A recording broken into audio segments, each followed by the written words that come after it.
नमस्कार साथियों, रेलवे की पाठशाला में आपका हार्दिक स्वागत है। दोस्तों, आज के इस वीडियो में हम आपको बताएंगे कि रेलवे में जो अभी जेई की भर्ती आई है, जूनियर इंजीनियर की और इसके साथ और भी कैटेगरी की, तो उसमें यहाँ पर आपका बहुत बड़ा डाउट ये है कि यहाँ पर अलग अलग ट्रेड के हिसाब से, अलग अलग ब्रांच के हिसाब से वैकेंसी यहाँ पर निकली है। तो ऐसे में आपका बहुत बड़ा डाउट ये है कि भाई मैकेनिकल वालों के लिए कौन कौन सी पोस्ट है जिन पर वो अप्लाई कर सकते हैं, सिविल वालों के लिए कौन कौन सी वैकेंसी है, इलेक्ट्रॉनिक्स वालों के लिए कौन कौन सी है, इलेक्ट्रिकल वालों के लिए कौन कौन सी है, बीएससी साइंस वाले जो हैं उनके लिए कौन कौन सी सीटें हैं। ठीक है, तो आज के इस वीडियो में सब कुछ आपको ये जानकारी मिलेगी। इसके अलावा यहां पर आपने देखा कि जो एलिजिबिलिटी है, एजुकेशन क्वालिफिकेशन, उसके अंदर यहां पर 3 साल की डिग्री का यहां पर जिक्र किया गया है। तो क्या यहां पर बीटेक वाले भी एलिजिबल हैं? आज के इस वीडियो में आपको सब कुछ डाउट क्लियर हो जाएगा। तो चलिए शुरू करते हैं आज के इस वीडियो को। और दोस्तों, वीडियो में आगे बढ़ने से पहले मैं आपको बताना चाहूंगा कि आप भी रेलवे में अगर आरआरबी जेई की तैयारी करना चाहते हैं तो देखिए, इसमें आपको रेलवे की प्रीवियस ईयर क्वेश्चन पेपर है उनकी अच्छे से प्रैक्टिस करनी है, क्योंकि बहुत बार क्वेश्चन जो होते हैं वो यहाँ पर रिपीट होते हैं और उसी पैटर्न पर प्रश्न यहाँ पर लगातार पूछे जाते हैं। तो अभी तक आपने किसी प्रकार की टेस्ट सीरीज परचेज नहीं की है तो आप दोस्तों टेक्स्ट बुक की तरफ से आने वाली टेस्ट सीरीज परचेज कर सकते हैं, जहां पर दोस्तों अभी इनके प्लेटफॉर्म पर सिलेक्शन मेरा हक सेल चल रहा है 28 से 31 तक, जहां पर आपको सभी जो गवर्नमेंट एग्जाम है उनके टेस्ट सीरीज तो मिलेंगे। साथ ही साथ तो आपको आरआरबी जेई जो है उसके लगभग 1500 मॉक टेस्ट मिल जाएंगे, जिसमें प्रीवियस ईयर क्वेश्चन पेपर भी है, सीबीटी 1 हुआ चाहे सीबीटी 2 हुआ, फुल टेस्ट भी है, सब्जेक्ट वाइज भी आपके टेस्ट अवेलेबल है। तो वीडियो डिस्क्रिप्शन में लिंक दिया गया है, आप दोस्तों हमारा कूपन कोड आरके भी इस्तेमाल करेंगे तो 12% का इंस्टेंट डिस्काउंट मिल जाएगा और आपको 1 ईयर का प्रो सब्सक्रिप्शन मात्र 395 में मिल जाएगा। तो वीडियो डिस्क्रिप्शन में लिंक दिया गया, वहां से आप इसको चेकआउट कर सकते हैं। तो यहां पर देखिए, मैंने ऑफिशियल नोटिफिकेशन खोल रखा है आरआरबी जेई का, जहां पर आपको पोस्ट पैरामीटर यहां पर बताए गए हैं। तो यहां पर देखिए, पहले तो आपको 2 अलग वैकेंसी है जो सिर्फ और सिर्फ आरआरबी गोरखपुर में है, उनके बारे में बताना चाहूंगा, जो कि 4600 पे ग्रेड यानी कि लेवल 7 की है।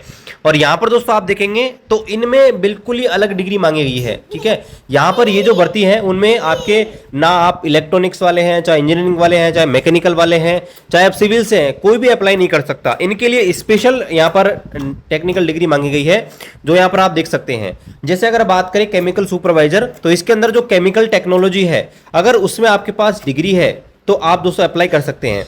ठीक है, इसके अलावा जो मेटलर्जिकल सुपरवाइजर है, इसके अंदर आप देखेंगे तो आपका मेटलर्जिकल जो इंजीनियरिंग है, अगर वो आपके पास है तो ये आप अप्लाई कर सकते हैं। इसके बाद हम आते हैं आपके इलेक्ट्रिकल डिपार्टमेंट की भर्तियों के ऊपर। लेकिन यहां पर एक बहुत जरूरी ध्यान देने की बात यह है, और वो ये है कि ये डिपार्टमेंट तो इलेक्ट्रिकल है, लेकिन दोस्तों इसमें अप्लाई कौन कर सकता है, यहां पर आप देख सकते हैं ये जो आपको भर्ती दिख रही है सीरियल नंबर 3 से लेकर सीरियल नंबर 9 तक, ये सीरियल नंबर 8 तक, ये दोस्तों इलेक्ट्रिकल डिपार्टमेंट की है। लेकिन इसमें मैकेनिकल वाले भी अप्लाई कर सकते हैं, इलेक्ट्रिकल वाले भी अप्लाई कर सकते हैं और इलेक्ट्रॉनिक्स वाले भी अप्लाई कर सकते हैं। तो ध्यान रखना, आपके पास जो भी डिग्री है, अगर आपके पास इलेक्ट्रिक वाले हैं, इलेक्ट्रॉनिक्स वाले हैं या फिर मैकेनिकल वाले हैं, तीनों के तीनों ही यहां पर ये पोस्ट नंबर 3 से लेकर पोस्ट नंबर जो 8 है यहां पर अप्लाई करेंगे।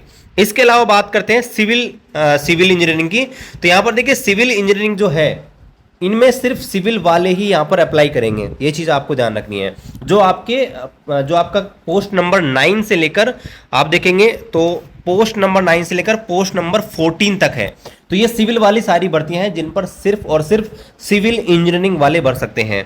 यहां पर एक अपवाद वैकेंसी है कैटेगरी नंबर 15, जहां पर ये पोस्ट तो है इंजीनियरिंग की, सिविल इंजीनियरिंग के अंतर्गत भी आती है दोस्तों, लेकिन यहां पर देखिए अप्लाई कौन कर सकता है, तो अप्लाई लगभग सारे ही कर सकते हैं, जिसमें आप देखेंगे मैकेनिकल वाले भी है, प्रोडक्शन वाले भी है, ऑटोमोबाइल वाला भी है, इलेक्ट्रिकल वाला भी है, इलेक्ट्रॉनिक्स वाला भी है, इंस्ट्रूमेंट वाला भी है और कंट्रोल इंजीनियरिंग है, ये वाले भी यहां पर अप्लाई कर सकते हैं। अब हम आते हैं आगे मैकेनिकल डिपार्टमेंट के ऊपर। देखिए, नाम पे मत जाना दोस्तों, अप्लाई कौन कर सकता है उसको ध्यान से सुनिएगा।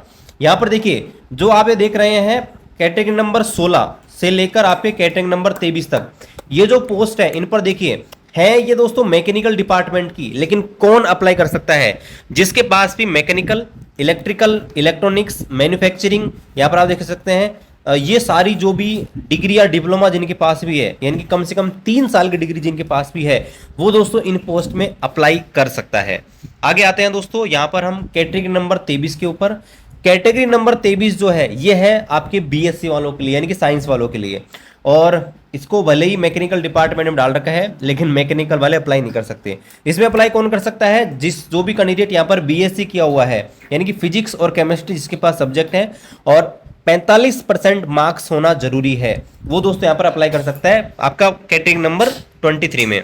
आगे दोस्तों हम बात करते हैं, यहाँ पर ये 2 पोस्ट है जो आपके वापिस से मैकेनिकल डिपार्टमेंट की है, ठीक है, जो आपके 24 नंबर और 25 नंबर कैटेगरी है। तो यहाँ पर अप्लाई कौन कर सकता है? अगेन आप देखिए, मैकेनिकल वाले भी अप्लाई करेंगे, इलेक्ट्रिकल वाले भी, इलेक्ट्रॉनिक्स वाले भी, तीनों अप्लाई करेंगे। अब यहाँ पर हम आते हैं एसएनडी डिपार्टमेंट की वैकेंसी के ऊपर। तो एसएनडी डिपार्टमेंट जो है, इनमें आप देखिए दोस्तों कौन अप्लाई कर सकता है। यहाँ पर आप देखिए ये आपके 26 से लेकर और 31 तक।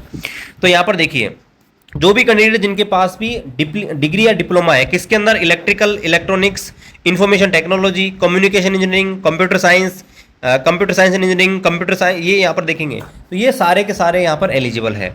और आगे दोस्तों बात करते हैं यहाँ पर जो डिपोर्ट मटेरियल सुपरिटेंडेंट है, जो आपके स्टोर डिपार्टमेंट की है, तो इसमें कौन अप्लाई कर सकता है? जिसके पास भी यहाँ पर इंजीनियरिंग है, यानी किसी भी डिसिप्लिन में, चाहे सिविल वाला हो, चाहे इलेक्ट्रॉनिक्स, आपके इलेक्ट्रिकल, कंप्यूटर साइंस, कोई सा भी हो, वो सारे के सारे ही दोस्तों यहाँ पर इसमें अप्लाई कर सकते हैं। अब यहाँ पर आपको एक चीज़ और दोस्तों बता दूं, बहुत बड़ा कंफ्यूजन था कि भाई बीटेक वाले अप्लाई कर सकते हैं नहीं कर सकते। देखिए जब भी कोई एजुकेशन क्वालिफिकेशन मांगा जाता है ना, तो उसमें मिनिमम एजुकेशन क्वालिफिकेशन की बात होती है, यानी कि भाई मिनिमम तो होना ही चाहिए। अगर आप के पास इससे ज्यादा है तो आप अप्लाई करेंगे, सीधी सी बात है। तो यहां पर देखिए 3 साल की बात हो रही है कि 3 साल की डिग्री आपके पास कम से कम होनी चाहिए। अगर 4 साल की है तो भी चलेगी। यहां पर आप देख सकते हैं, ये लाइन लिख रखी है कि हायर एजुकेशन क्वालिफिकेशन, चाहे बीई हो चाहे बीटेक है, वो भी दोस्तों यहां पर अप्लाई होगा, ठीक है। अब यहां पर देखिए मैं आपका एक कंफ्यूजन दूर कर देता हूं, ठीक है, एक कैलकुलेशन के द्वारा। सपोज कीजिए आपको यह चेक करना है कि भाई इलेक्ट्रिकल डिपार्टमेंट की वैकेंसी कौन कौन सी है, यानी कि आपके पास इलेक्ट्रिकल ब्रांच से डिप्लोमा है या फिर इलेक्ट्रिकल ब्रांच से डिग्री है, तो आप किस किस पोस्ट पर अप्लाई कर सकते हैं, ठीक है। तो वो चलिए मैं आपको एक बार कैलकुलेट करके दिखाता हूं। सिर्फ हम बात करते हैं इलेक्ट्रिकल की, ठीक है। तो इलेक्ट्रिकल में देखिए ये जो भर्तियां हैं यहाँ पर कैटेगरी नंबर 3 से लेकर कैटेगरी नंबर 8 तक, उनमें देखिए यहाँ पर इलेक्ट्रिकल आ रहा है, तो आप इलेक्ट्रिकल में अप्लाई कर सकते हैं। आगे बात करते हैं, यहाँ पर नीचे आते हैं इलेक्ट्रिकल की। तो यहाँ पर देखिए जो कैटेगरी नंबर 15 है उस पर भी आप दोस्तों अप्लाई कर सकते हैं, क्योंकि यहाँ पर भी आपके इलेक्ट्रिकल इसके अंदर मेंशन किया गया है, ठीक है। इसी प्रकार यहाँ पर आप देखेंगे तो कैटेगरी नंबर 16 से लेकर कैटेगरी नंबर जो 22 तक की जो भी पोस्ट है, वहां पर भी दोस्तों आप इलेक्ट्रिकल वाले हैं वो यहाँ पर अप्लाई कर सकते हैं। आगे दोस्तों बात करते हैं, यहाँ पर देखिए जो कैटेगरी नंबर 24 और 25 है उसमें भी इलेक्ट्रिकल वाले यहाँ पर अप्लाई करेंगे, ठीक है। आगे बात करते हैं कैटेगरी नंबर 26 से लेकर कैटेगरी नंबर 31 तक, उनमें देखिए आप देखेंगे तो इलेक्ट्रिकल वाले अगेन यहाँ पर अप्लाई कर सकते हैं, ठीक है। और जो 32 वाली है इसमें तो सारे ही अप्लाई कर सकते हैं। तो दोस्तों इस प्रकार से आप कैलकुलेट करेंगे कि आपके पास जो भी जिस भी फील्ड में आपके पास यहाँ पर एजुकेशन क्वालिफिकेशन यानी कि 3 साल की डिग्री है या फिर 4 साल का डिप्लोमा है, तो दोस्तों उसी प्रकार से आप यहाँ पर अपनी अपनी जोन में वैकेंसी जो है यहाँ पर देख सकते हैं कि भाई अपने जोन में कौन कौन सी वैकेंसी है, और उसी प्रकार से आप फॉर्म ऑनलाइन कर सकते हैं। आप अगर चाहो तो मैं यहाँ पर एक एक्सेल शीट बना दूंगा जहां पर आप ये चेक कर सकते हैं कि भाई आपके डिवीजन, आप जिस भी जोन से फॉर्म फिल कर रहे हो, जिस भी आरआरबी से फॉर्म फिल कर रहे हो, उस आरआरबी में इलेक्ट्रिकल की कितनी है, सिविल की कितनी है, सबके लिए कितनी है, बीएससी वालों के लिए कितनी है। आप चाहें तो मैं एक एक्सेल शीट बना दूंगा, आप दोस्तों कमेंट कीजिए। चैनल पर नहीं है, चैनल को सब्सक्राइब जरूर करें, शेयर करें। मिलते हैं अगले वीडियो में, तब तक जय हिंद, वंदे मातरम।